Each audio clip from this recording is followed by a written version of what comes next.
Hello, class.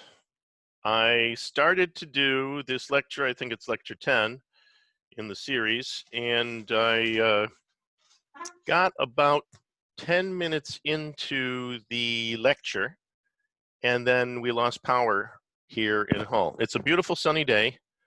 I just want to make sure that I'm still recording and everything. So I'm going to have to start this lecture over again, but I don't want to redraw the figure. So what I'm going to do is I'm going to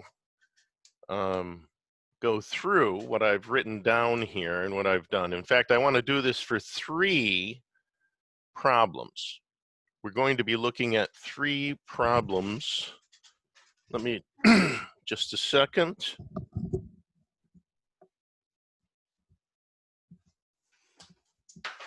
I just had to get my cup of water.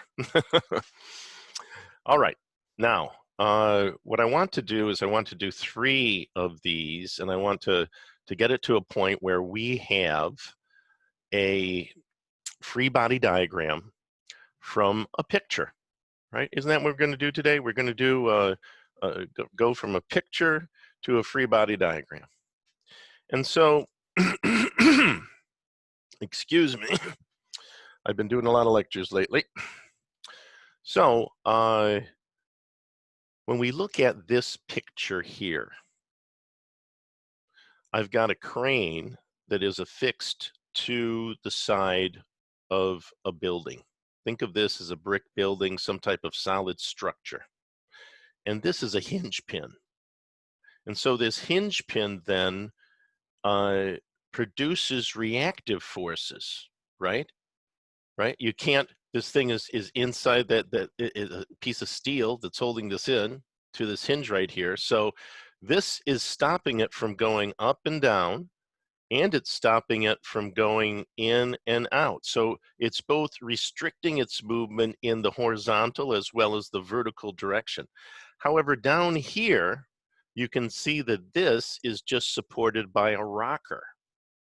Does everyone understand what I mean by a rocker? So that if this were to be pulled down by this, let's say that the stresses in these individual steel things here actually were to pull this down, this would actually move down, or it would rock down. So there's no force that is restricting a vertical movement in this direction, but there is a force that's restricting any horizontal movement in the x direction. Can everybody see that? We've got 2 other things in the statement of the problem. The crane itself weighs 1,000 kilograms. I shouldn't say it weighs, its mass is 1,000 kilograms. Of course, that's not its weight. We can figure out its weight because we know that the force weight that we have is going to be the weight force that we have is going to be mass times the gravitational constant. I've actually written the gravitational constant up here, 9.81 meters per second squared. And I've also written it in terms of feet per second squared. And we know that the, in fact, let's start putting some little new information down here that everybody should always carry around with them, that 3.28 feet equals 1 meter equals 39 point, not that you couldn't figure this out yourself from 3.28 feet, but 39.37 inches, right? So that's something that we should always remember. Just a good conversion factor for one of the primary units. Yes, if not the dominant primary unit really that we use. So let's look at this. So we've got 2 meters that separates I have point G here. That's the center of gravity of the crane. And how do I know it's the center of gravity of the crane? Because the crane is a triangle. And the center of gravity of a triangle is 1/3 the height of the triangle. You don't know that yet, but when we start getting into centroids and excuse me, and when we start getting into centroids and centers of gravity, you'll know those. And in fact, you have tables in your book that tell you what it is, and we're going to derive some of them using calculus and everything else. So we'll do that later on. Right now, I'm telling you that's where the center of gravity is, and that the mass of the crane is 1,000 kilograms. We have a weight that's hanging from the end of the crane that's 2,400 kilograms. And how do we find out what that weight force is? Well, we've got the 2,400 kilograms times 9.81 meters per second squared, and that gives us 23,544 newtons. And so what I've done is I've taken this pictorial graphic that I have up here that I, as an engineer, let's say a mechanical engineer, I'm structural engineer, civil engineer, I'm working with some civil engineering engineers because mechanicals and civils work together a lot too, as well as mechanicals and electricals. So I look at this, and I've drawn this on the napkin that I took with me from the diner I ate at that morning, and I've got the pen in my pocket because all engineers always have a pen in their pocket. And I've drawn this, and then I've sat down because I'm having lunch with the project engineer, and I just sort of redraw this pictorial that I drew that afternoon with the all of the extraneous stuff gone, and just looking at what the forces are in this free body diagram. And the G now, and that's where I got to just when the power went out, was I was figuring out what the weight of the crane was. And so I'm going to call that W, where I've got F sub W, that's the force of this, or the weight of this force that's acting down here, right? So I've got some type of force, F sub W, that's working downward. And then I've also got the weight of the crane.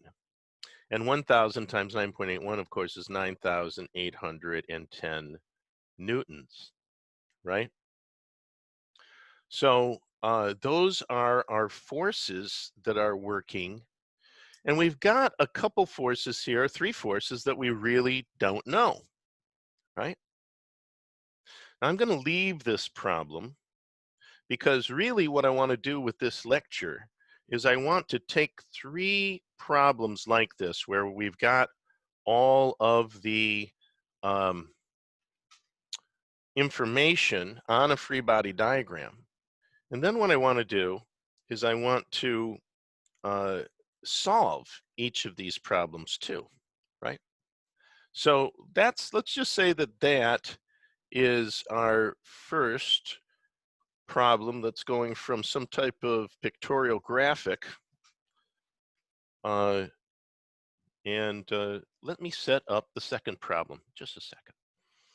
Okay. The second problem is a similar problem because it involves a hinge pin and a roller rather than a rocker, but a similar type of arrangement. So let's draw the picture of the system that we have. All right. So I've got a solid block, right, solid block of steel. And the solid block of steel, let's just see if I can draw the 1, 4, 5, 6. 1, 2, 3, 4, 5, 6. Oh my God, I've gone 1 too far. I'll have to get my thing out. And then that is, actually, I just went 2 up. So, well, it looks like my handy dandy tape, fix-up tape that I have there has actually worked. Well, let's see. This would be 2. I just want to get this exact here. And then 1, because I haven't drawn it to exact dimensions. And then this would come in 2 and go down and come across here. All right, and then 3 in. So right here, I'm going to have a force coming in at that point right there. And that force is going to be 8,000 newtons. I'm going to draw a couple forces here. I've got another force that's going straight down there, and that's going to be 3,000 newtons. Oops, oh my God, 3,000 newtons. And then I have another force that's also over here, and that's going to be working vertical, 3,000 newtons as well. I then have a support. Let me just see, where is BY? I'll put BY right here. Oh, wait a second. Let's just draw it first. So right there, right at that location, I have a hinge support.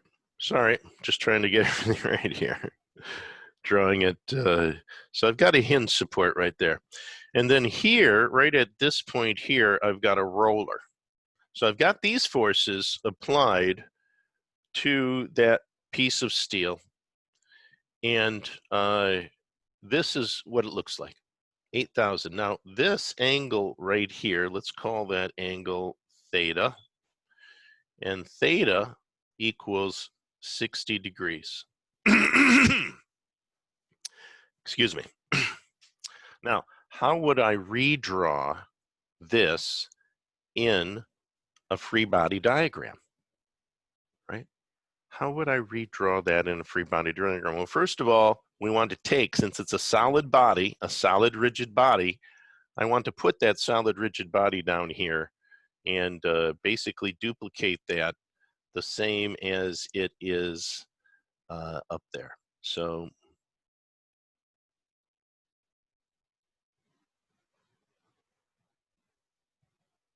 right like that. Now, right here, since I've got a pin, a hinge, now that's going to stop this. You can see that this 8,000 newtons is tending to push it over to the right, right? But isn't this going to resist that? I mean, this can't. This is a roller. So this is just, if these are both rollers and this was pushing it, it'd be moving in that direction, wouldn't it? That's right, but it's not. It's because it's in static equilibrium. Just like this crane over here is in static equilibrium. Let's write that down because that's going to be such a important part of our analysis. And the difference, basically, between an analysis for statics and for dynamics. And why do I say that? Because over and above all of these, let's just make another row down here, by the way. Over and above all of these, we've got force equals mass times acceleration. And I really want to put arrows on top of those, right?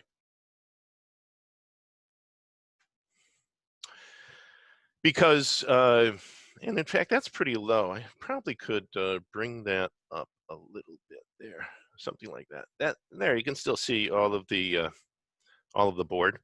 Force equals mass times acceleration. And so what is statics? Statics says that acceleration equals 0 meters per second squared. Why is that? Because nothing's moving, right? So statics, acceleration equals 0, which infers that the summation of forces in both the x direction and the summation of forces in the y direction has to equal 0, right? And that is called static equilibrium. What would dynamic equilibrium be? That's right, it's where A is not 0. And that's why we call it dynamics, because then we start to analyze things where A is not equal to 0. All right, well, let's keep going. We want to redraw this now. So we can see that at this point, we only have forces in the y direction.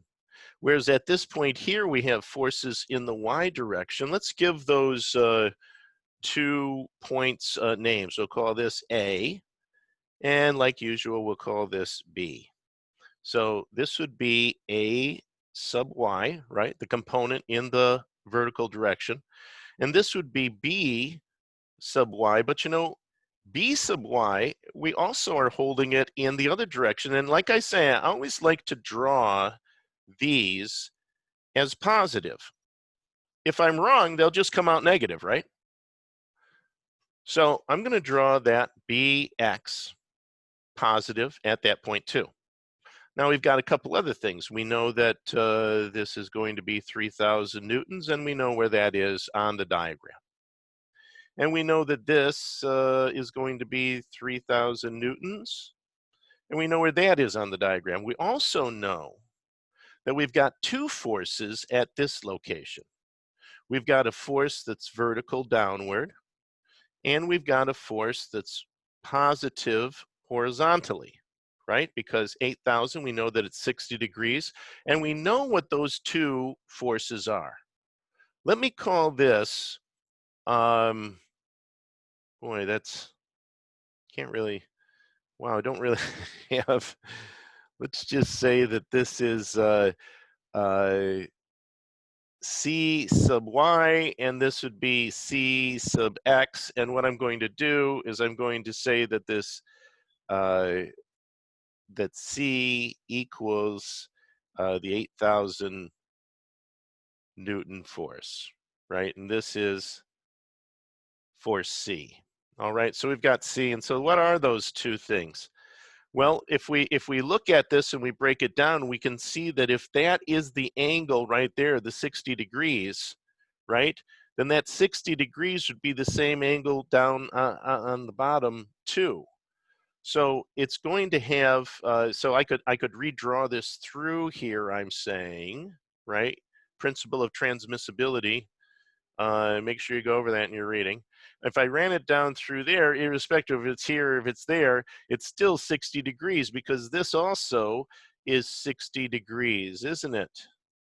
Does everybody see that?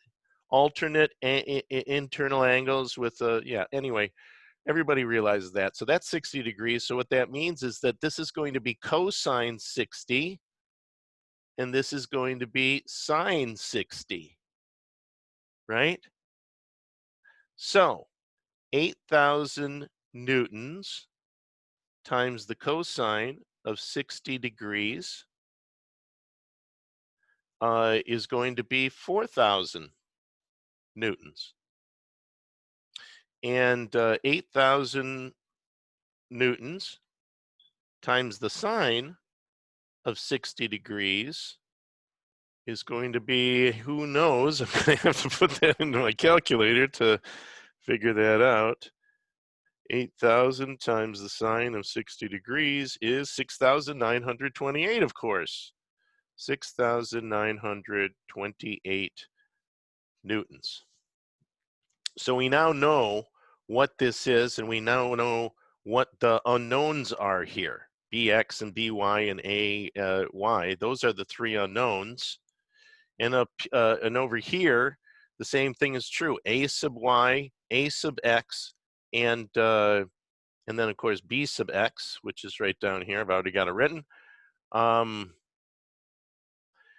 going to be the unknowns here. And so what we want to do is we want to use this concept of static equilibrium. You know, another thing that static equilibrium gives us in this analysis of free body diagrams is it also says that the sum of the moments equals 0 joules, right? And I should have put newtons after this, equals 0 newtons, 0 meters per second squared. I did there. So of course that should have been 0 newtons. And of course moments are in joules because they're in newton meters, and a newton meter is a joule. So there you go. That's what static equilibrium tells us, and that allows us to solve problems like this after we take them from the picture right? And that's what we've got here. These are pictures, and then turn them into free body diagrams. And that's what we've got here, a free body diagram. Now I want to do one more of these that's a little more complicated than the last two because it involves a beam being, concreted into the side of a building. And how would I take that? In fact, I'm going to draw that for you right now before we start talking about it. Let's say that I have a cantilever beam. And of course, we're going to get to cantilever beams when we start to study strength of materials or um, solid mechanics, whatever you want to call it. When I went to school, it was called solid mechanics.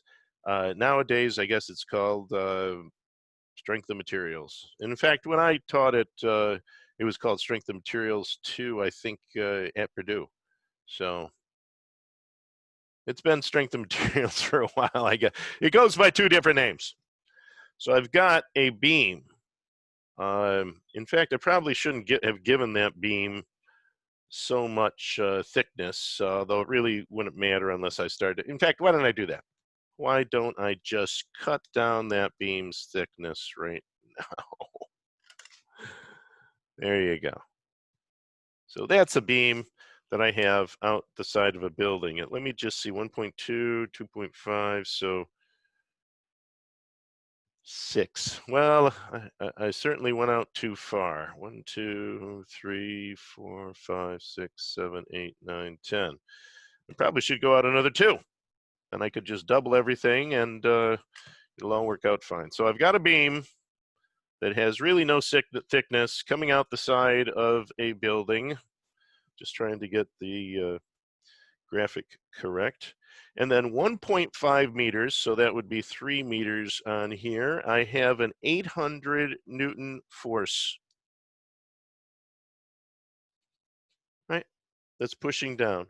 After another 2.5 meters, which would be 1, 2, 3, 4, 5, I have another force that's pushing down on this cantilever beam that is 400 newtons. And then at the very end of the beam, I have a force that is 200 newtons pushing down on that beam. We're going to say that that beam is a rigid beam, right? It's an I-beam. It's a 8-inch I-beam that's going out.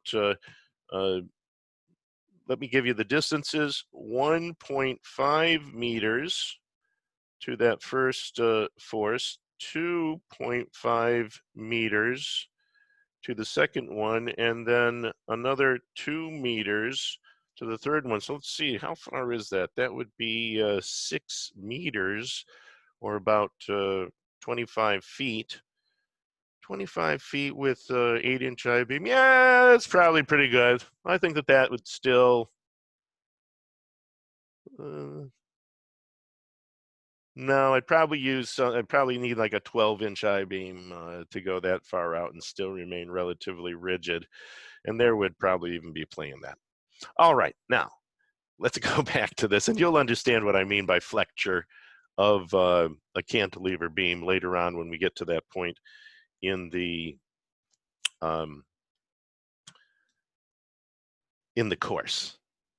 This course, goes through a lot. So let's just get started. This is sort of portents of things to come. Let's just look at what those forces are on that and how I could describe those now in a free body diagram. Yep, I should draw like that. Now, how would I draw this? First of all, I want to make sure that I've still got that rigid body that I was talking about. And we know what all the distances are, so I don't think that we really have to put those down again. And we have these forces that I've already figured out. I didn't put down the masses of different sandbags or something like that so that we had to figure out what the forces are.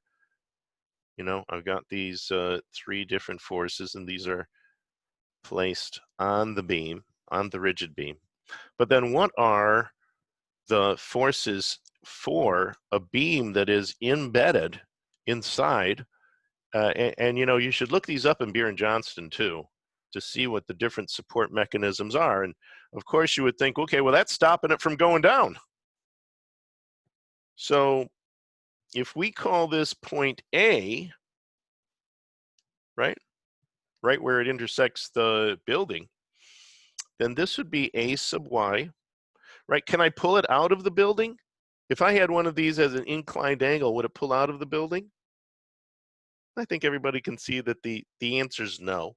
In fact, I probably should have put one of those at an angle, and I still might when we do it. But there would be a reactive force. Now, I always draw the forces that I don't know in the positive direction, and if it comes out opposite to the direction I drew it in, I know that I drew it in the wrong direction. All right? If it comes out negative, I know I drew it in the wrong direction in the beginning. But might as well do it positive. That way I don't have to use a negative sign and get that all confused sometimes or whatever. But what else do I have here? Aren't these things that are pulling down on here, aren't they causing a rotation about this, right? Aren't they causing a rotation about that? It looks like they are. And so, you know, I should also draw some type of moment about there, right? Because they're causing a rotation that way. So shouldn't I have some type of reactive moment? I'm going to call that M sub A, right?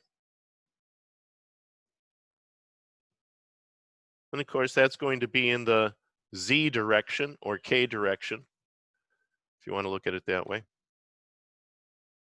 It's going to be coming out of the paper. That's how the magnitude of the moment of A will be coming out of the paper, coming out of the paper. Sorry, got my hand in the way there. And then that is the direction, right? Counterclockwise direction. Now, it is counterclockwise in this reactionary moment. So this is like the reactionary moment to the applied moments, right? The applied moments are the 800 newtons, the 400 newtons, and the 200 newtons that are at these distances away, and those are going to cause it to rotate that way. But the reactionary moment to stop that is going to be M sub A. These are also reactionary forces, right? A sub x, A sub x, A sub y, B sub x, B sub y, if we ever had one. I don't even think we did. Yes, we did right there. Are all reactionary. They're reacting to the forces that are applied. So that if we put them in the summation formulas, and what are our summation formulas?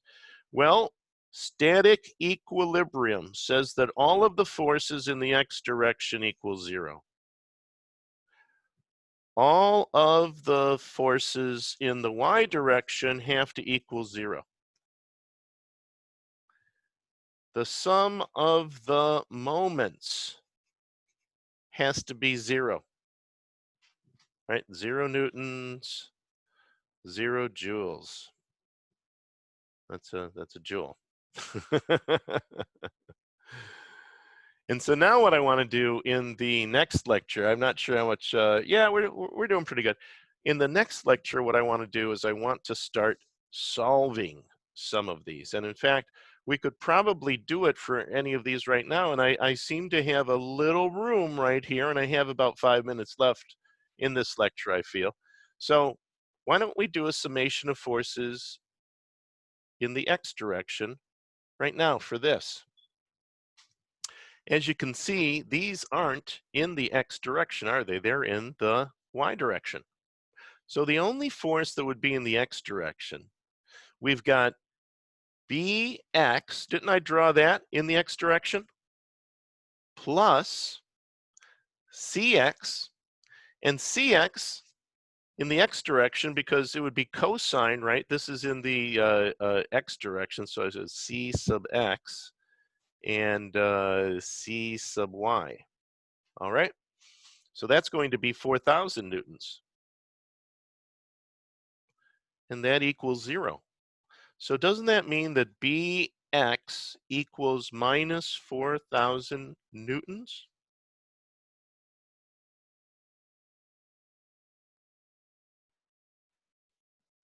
So that really tells us something about the direction I chose for B of x, right? B of x isn't in that direction. B of x is pushing back in this direction. That's the real direction of B sub x, isn't it? I drew it in the wrong direction, so I got a negative telling me that the direction I chose was wrong. Let's keep going. If we were to sum the forces in the y direction equal to 0, well, I've got 3,000, negative 3,000, negative 3,000. So negative, I'll write them all out, 3,000 newtons minus 3,000 newtons minus, or I should say plus, a sub y plus b sub y. So a sub y plus b sub y, oh wait, I forgot minus 6,928 newtons. Sorry, almost forgot that. So it's a minus. I hope everybody can see that minus. Yeah, it's coming through pretty good. And so what that means is that a sub y plus b sub y is going to equal minus 12,928, right? But isn't that going to come over to the other side and be, instead of a minus, it's going to be a plus?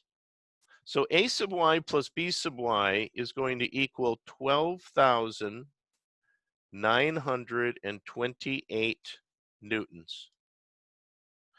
So we know what b sub x is, but that doesn't tell us what b sub y is, does it? What it does leave us with is this mystery. Now that I've got 3 unknowns, where is my third independent equation? Where is the third independent equation? Voila! The sum of the moments are equal to 0. The sum of the moments are equal to 0. 1, 2, 3 independent equations are going to tell us these 3 unknowns. And in the next lecture, that's what we're going to do. We're going to solve all 3 of these problems from their free body diagrams and use our knowledge of the systems to figure out all the mysteries, right? We're like detectives. Yeah, I read too many Sherlock Holmes books when I was a kid, probably. All right, I will see you in the next lecture where we'll uncover all of these mysteries and find out what all the missing forces are in our free body diagrams. See you there.